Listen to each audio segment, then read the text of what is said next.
Hello, my name is Lisa Stanley, and I am the Content Specialist for New Teacher Induction and the Professional Development Certification Program. Thank you for participating in the Clinical Educator Training to mentor new teachers. During this training, I am going to discuss the why, procedures, forms, and district submission. Numerous studies have been conducted on teacher attrition, retention, and mobility. One of the greatest factors in teacher retention is a strong mentoring program. Our goal in professional learning and development is to provide support for our school-based mentoring programs through a network of collaboration, training, and providing of resources. By providing this support, our schools will be able to build strong base mentoring programs designed to meet the needs of the teachers and, in turn, the students in their school and community. We are always looking to strengthen our mentoring program, and yearly we conduct a survey for feedback. This year, there were 265 first and second year teachers that completed the survey. As you can see from our previous 3 years, our mentoring program continues to improve and our new teachers feel supported by their school-based mentor. The job of a school-based mentor is extremely important, and we need you to continue to support the new teachers in all areas of curriculum, social emotional, making relationships, classroom management, and just good teaching practices. During the 2021 school year, we had 637 total teachers in the new teacher induction program.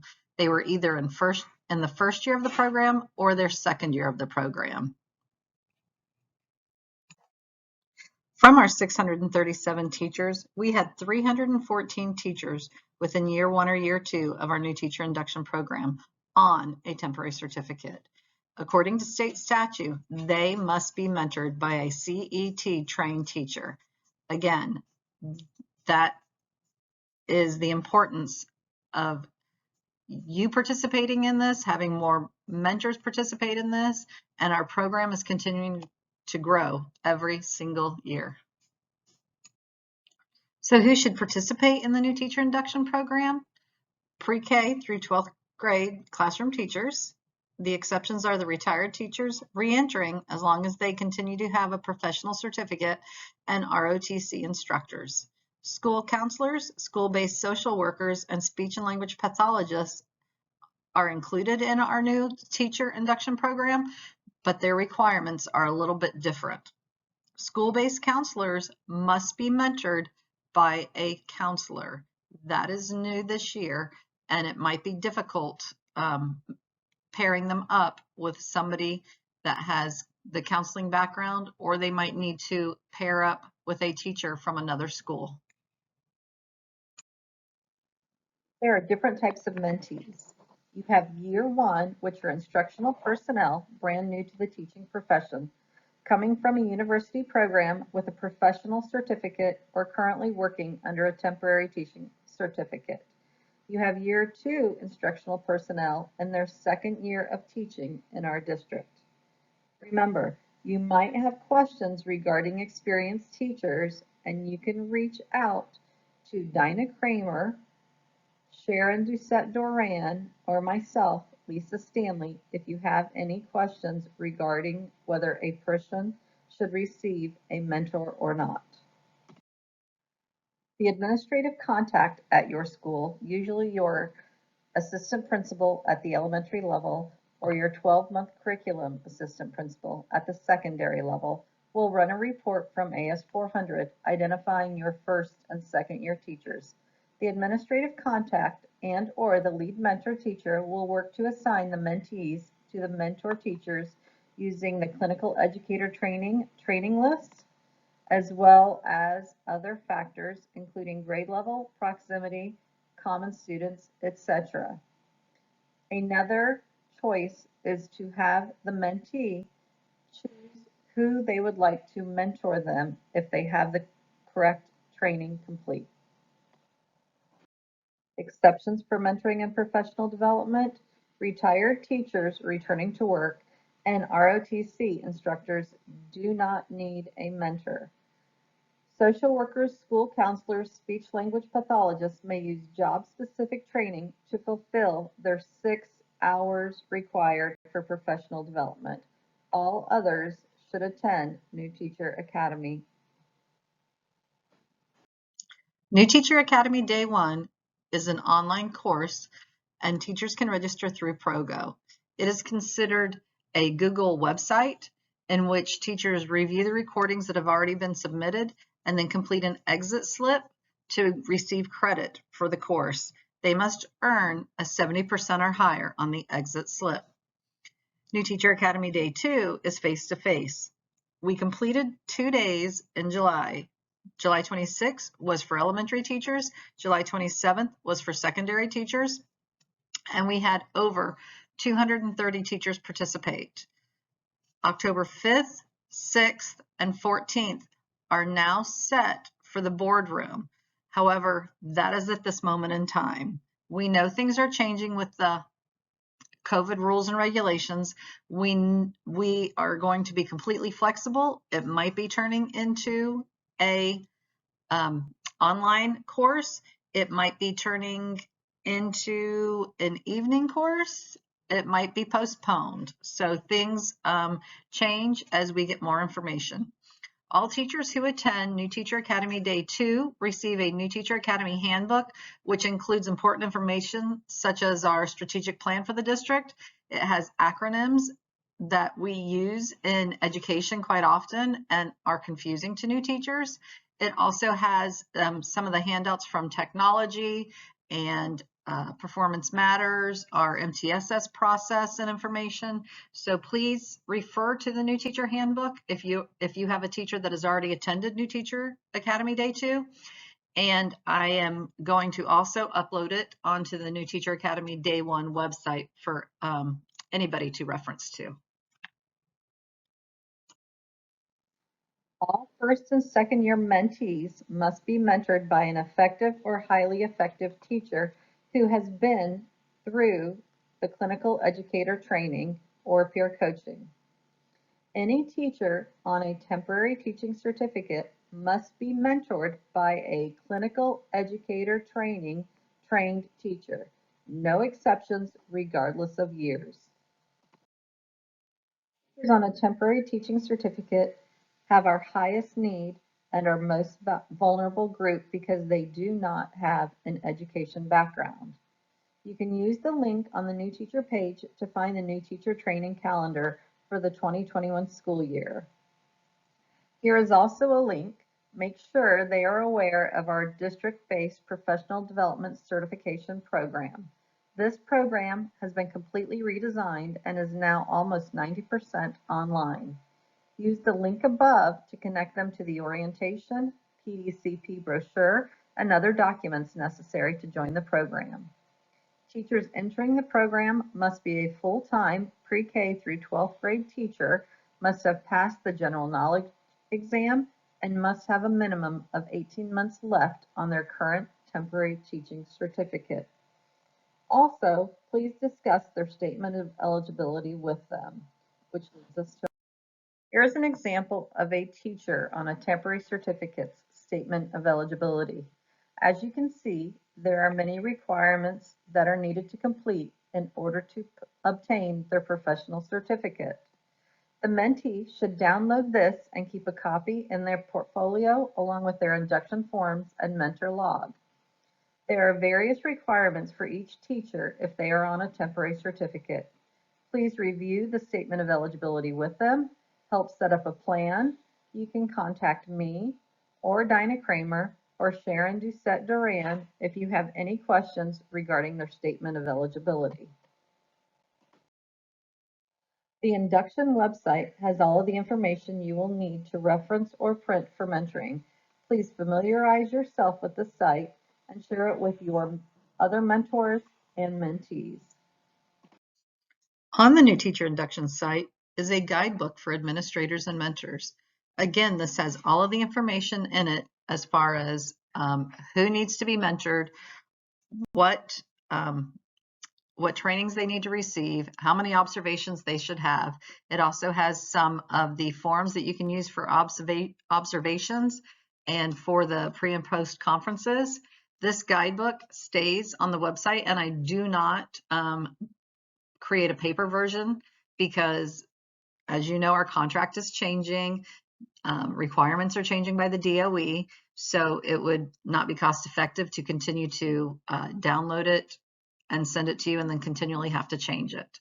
So please refer to the guidebook online and maybe bookmark it so that it's easy access for you. The Brevard Public School induction form is a document that the leading mentor will sign, the administration will sign, and the mentee will sign. I am asking that the information be completed correctly. Ensure you have the mentees and mentors' full legal name, not abbreviations, not nicknames. There are a ton of employees within this district, and it is very hard to track down correct teachers when it is not completed, when the forms are not completed correctly. Also double check the employee ID, plus verify if it is a year 1 or year 2 for induction and if the mentee is on a temporary certificate. This information is extremely important when reporting to the state or when applying for your stipend and for district completion for the new teacher induction. As noted, this is now a fillable form or a PDF.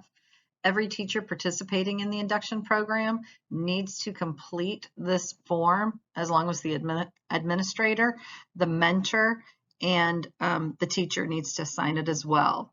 The mentoring log should be attached to this at the end of the school year and sent to Professional Learning and Development by May 4th. Everything should be completed by April 29th and then sent through the courier to Professional Learning and Development. A copy needs to be kept on file in the office for 5 years. We do use these forms when reviewing new teachers' information if they state that they've never had a mentor or they maybe needed some assistance and they said nobody helped them.